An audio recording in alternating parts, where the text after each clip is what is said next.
Today I want to talk about why New Year's resolutions fail. So going into 2023, I really want you guys to have a successful year.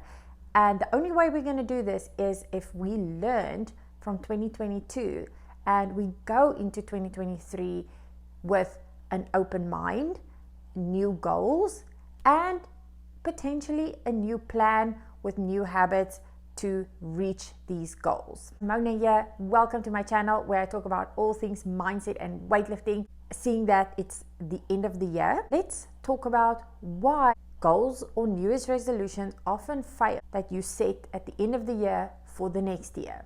When it comes to your New Year's resolutions, you also often hear people say, hey, it's the new year and it's going to be a new me. Now, I am honestly not a fan of that phrase at all, because new year, new me, if you do this every single year and every single year you end up failing, then you need to look at the common denominator and you need to look at what actually went wrong. Every year you say new year, new me, but this new you only lasts for a couple of months, if that. Now, when it comes to setting New Year's resolutions, what most people end up doing is they set so many New Year's resolutions. They really do not think or take into consideration, am I going to have the capacity for this? Do I have the resources for this? Will I be able to stick with the schedule? Will I be able to make this a habit? And most people, because it's something new, if you start off by doing something hard, really fast from the beginning, often what happens is it's such a shock to the system that you burn out after just doing it for a few weeks. Now, I always say if, for example, you are someone who maybe enjoys training, or you want to get into training, or you want to lose weight, the easiest way to do this is to set the smallest goal possible in the beginning. Because if you can reach those small goals, at the end of the day, all those little goals that you achieve along the way, those short-term goals, all of those add up at the end of the day to reach your bigger goal. But if you, for example, say, because in December I went overboard with my eating, I overindulged, I enjoy time with my family, which is a really good thing, but then you say by the end of January, I want to lose 20 pounds or I want to lose 10 kilograms. And often this is very unrealistic because you are getting into the new year, you are starting your work again, you might have come from vacation, you know, you're trying to sort out like your house, your family, getting back into training. So there's just so much going on. The end of January comes and you did not lose your 20 pounds, or what you end up doing is you end up doing a fad diet. You do end up losing that 20 pounds, but because it took so much of your energy and you're just so fatigued, February comes and you start back with your old habits. And at the end of the day, you end up then gaining back more than what you did beforehand. So the only way we are going to be able to achieve these weight loss goals, training goals, self-care goals, whatever it might be, spending more time with your family, is if we set small goals rather than a billion big goals. Now, what I do suggest that you do is before the end of the year, I want you to grab a pen and paper, and you can even pause this video as you are doing this, but the most important part is writing down. Write down how 2022 went for you. What are the goals that you set for yourself in 2022? Did you achieve your goals in 2022? If not, why not? And going into 2023, what can you do differently?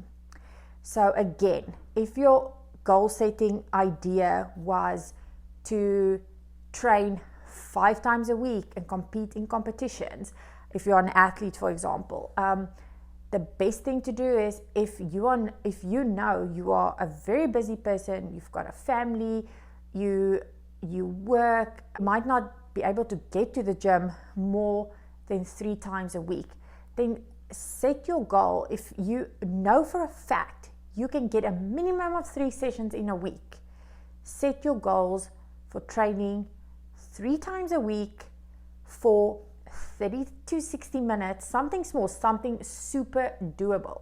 If you are someone who has not trained in a very long time and you want to get back into training, I would even suggest saying I'm going to train once or twice a week for 10 to 15 minutes.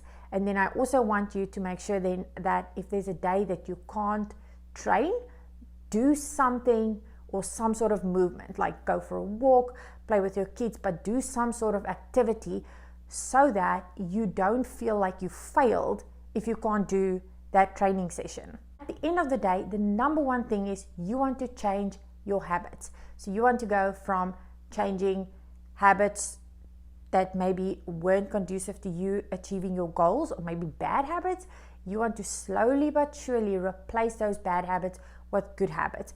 But again, if you go and say from the get-go, I'm going to eat healthy 7 days a week, I'm going to train 5 times a week, I'm going to go and do yoga 3 times a week, I'm going to do spin class, I'm going to do this, I'm going to do that, it's going to be too much.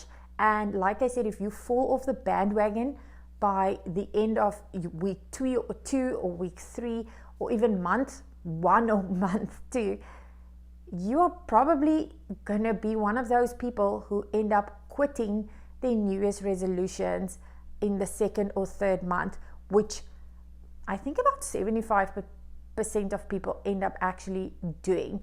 You will never see people who set a whole bunch of New Year's resolutions and follow them through from the beginning of the year until the end. Another thing I highly suggest, go back, review how your goals are going. So for example, what you can do is, like, after your 1st month or after your 2nd or your 3rd month, make a date. Set a date in your phone, in your calendar, wherever it might be. Put it up on your wall, put it up on your mirror, but write down when you are going to review your goals so that you can go and see if you are still on track with achieving your goals. And if not, like I said earlier, why not?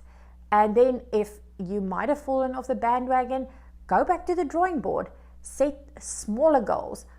At least you're working on something all the time and you are looking at progressing forward rather than just saying, okay, I didn't achieve my goals after 2 months, I'm just going to leave it, go with the flow for the rest of the year, and I'll set some new goals for next year.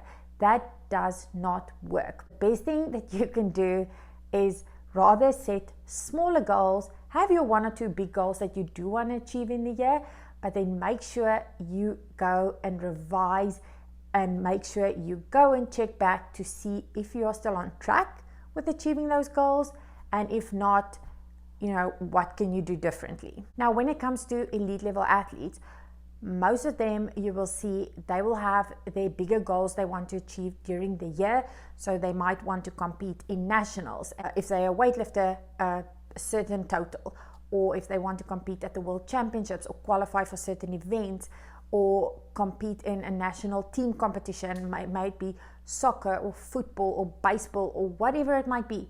But you will often see that someone who's been doing sport for a long time, they already have that ingrained routine in them. And this is what we are trying to do with you. And the only way this is going to work is if you start off slowly and then build yourself up. Because if you think about it, everyone had to start somewhere. Even elite level athletes had to start somewhere.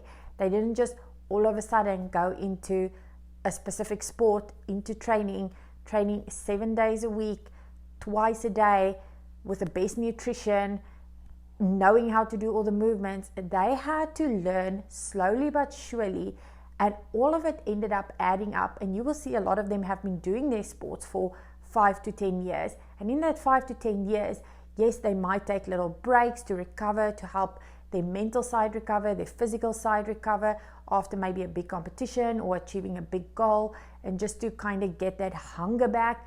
But it's easy for them to get back to it, and it's easy for them to get back into a routine, and that habit just comes automatically. But again, the habit isn't going to come automatically all the time for you if it's not something that you have done your whole life. And if you have that mentality of, I am only going to start when I feel motivated, then most probably, again, you will end up failing. It needs to be something that you just do. If you wake up in the morning and you don't feel motivated to train, make sure your gym bag, your gym shoes, your clothing, whatever it might be, is ready. It's packed, it's next to your bed. It's something that's going to help you get out of that door and into your training session.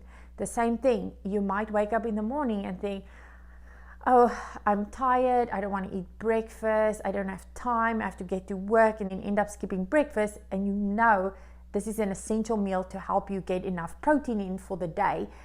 So what you can do is to help that habit is by making sure that breakfast is either set out the night before, or you have either meal prepped, because that's again another easy way to get yourself onto the bandwagon and onto the good habit train. And again, setting small goals. You don't have to do this every day. If you know you have not eaten breakfast for how many months or years or however long it might be, if you just tell yourself 3 times in a week, I must make sure that I eat breakfast already. That is something you didn't do before, and this is something pushing you in the right direction to achieving your big goals. Guys, now I hope that you like this video. It is just my take on why New Year's resolutions fail. I would also like to know in your comments below, what are some of the plans or little goals that you are planning to set for yourself for 2023? And I also want you to comment below, what have you achieved in 2022? And if you didn't achieve it, why you didn't achieve it? So feel free to comment below. I'd love to see what you guys have been up to, and also help and support you throughout 2023 to help you achieve your goals. So guys, if you like this video, please give it a thumbs up, subscribe to my channel, ring that notification bell, and I cannot wait to see you in the next one.